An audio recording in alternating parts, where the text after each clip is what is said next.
with these. We'll start with these. So we have a bunch Salvia Nunez is becoming an expert in a field that some would consider unusual for a teen living in North Philadelphia: boat building. We try new stuff every day and we build different boats, and then there comes day when we gotta go and try it at the water. Salvia is a part of an apprenticeship program at the Philadelphia Wooden Boat Factory. Founded in 1996, the organization provides programming for urban youth living in some of the city's toughest neighborhoods. Emma Bergman is a social worker and served as the organization's clinical director for 2 years. Many of the young people who come to us, who are recruited through their different school communities, have experienced some kind of trauma as a result of living in areas where there are high rates of poverty and also community violence.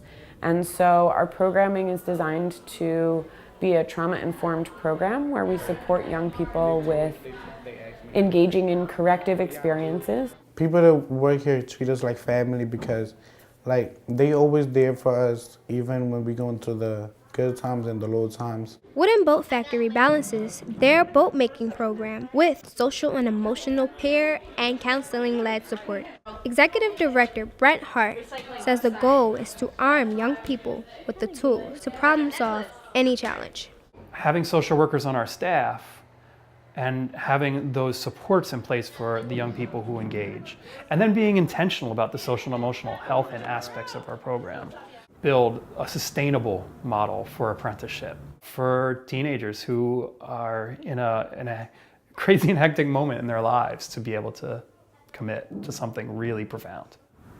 Clarence Thomas graduated from the Wooden Boat Factory and now works as an engineering aide for the city of Philadelphia. The program helped him overcome the disappointment of not being able to play professional football. I literally had all my goals set on football.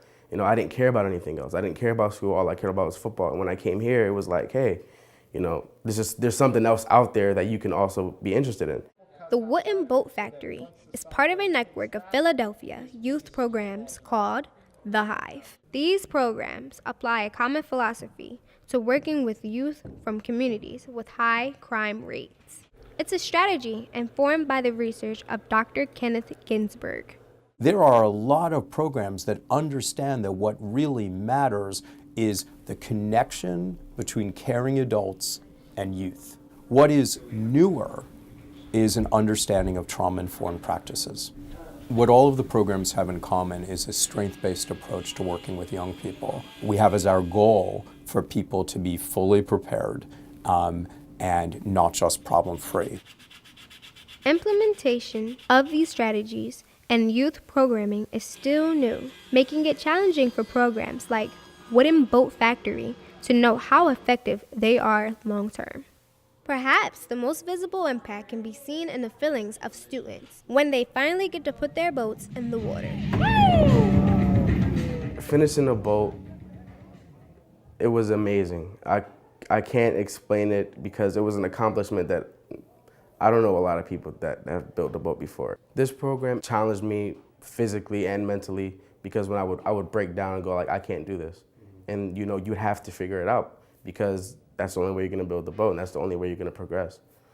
For the PBS NewsHour Student Reporting Labs, this is Tyteana Gutzmore in Philadelphia, Pennsylvania.